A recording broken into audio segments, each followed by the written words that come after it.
This man came from the streets. He is an unbelievable human being. All these shirts that you have seen, that's him. He's done all the artwork for many years, but he's turned his life around, full-time job, going to college.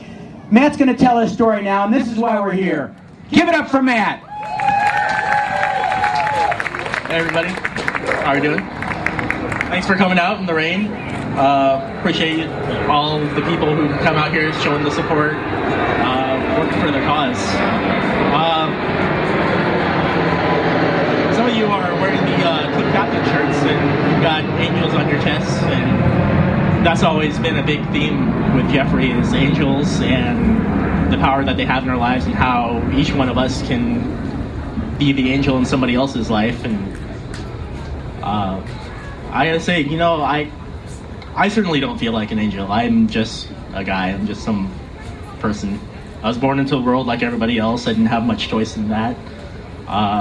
Didn't have a choice in the family I was born into, the parents that I was raised by.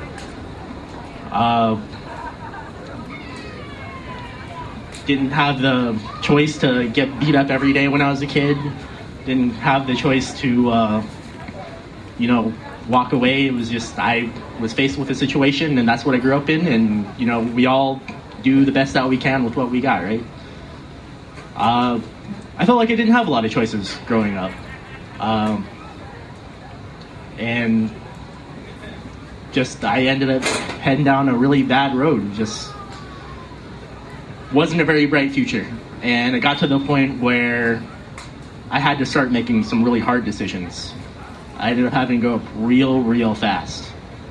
And I had the choice to continue the cycle of violence and continue going down a dark and very sad road, or I could choose to leave and fend for myself and hopefully have a better future. And so I left, and I had no idea where I was going. I had no high school diploma, I had no job skills, I had no life skills, I had no idea where I was going, I had nothing. And once again, I had to make the decision of, where do I go from here? Do I have to turn to a life of crime? Do I have to sell drugs? Do I have to, you know, it's like, what am I going to be? Who am I going to be in life? And I didn't see a whole lot of options. Fortunately, I am probably one of the luckiest kids to ever have been on the street. I never had to spend more than one night out. I was fortunate enough to have a good friend whose dad put me up in a motel the very same night that I left home. Did not even have the shirt on my back. It was ripped off in a fight with my father. Went back to school the very next day.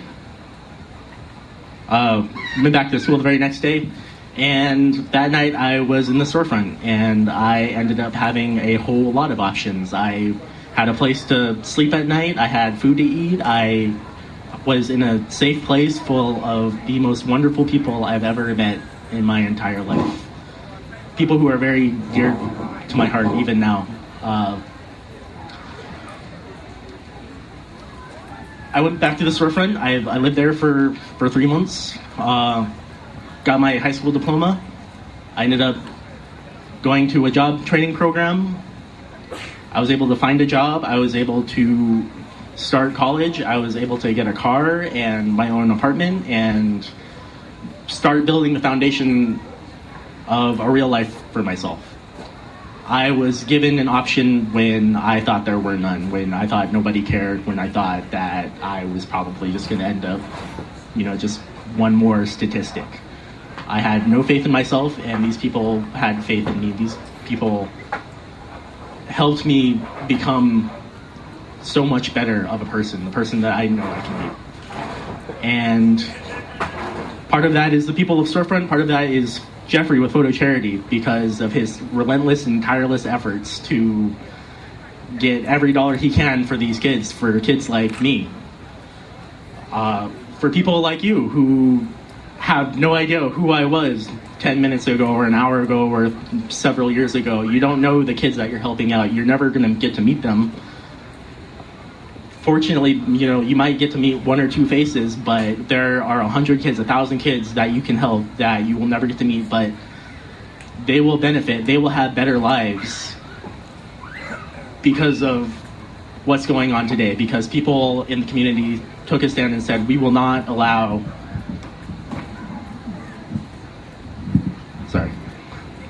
people of the community said that we will not allow our children to be homeless, that we will not allow them to live without a future.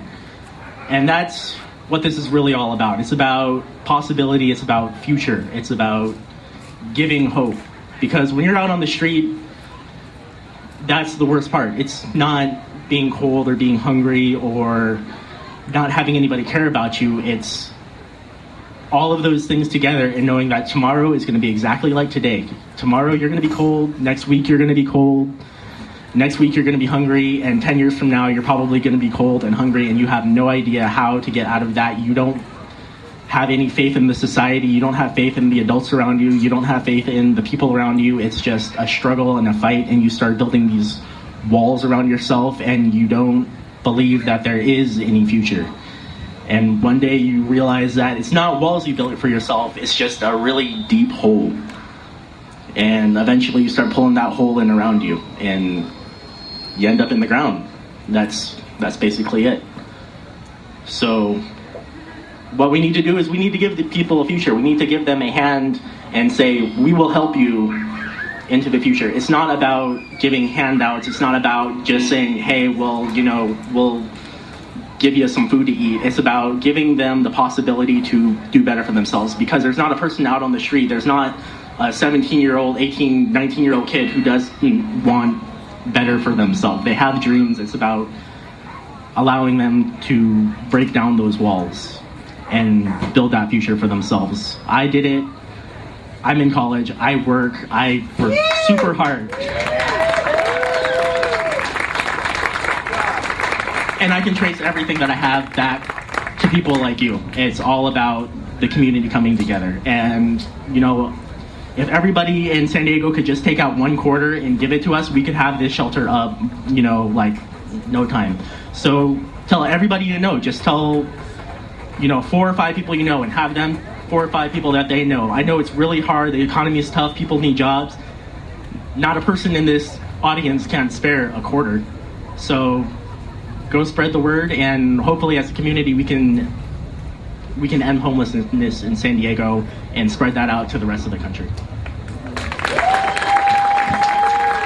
This is what we want to duplicate, guys. This is exactly the role model for other kids to follow. He did it, and he's going to give them hope that they can do it. What this says, Matt, is a plaque that you get, and it says, Matthew Coyne, homeless youth role model and activist. Thank you, everybody. Thanks for your time.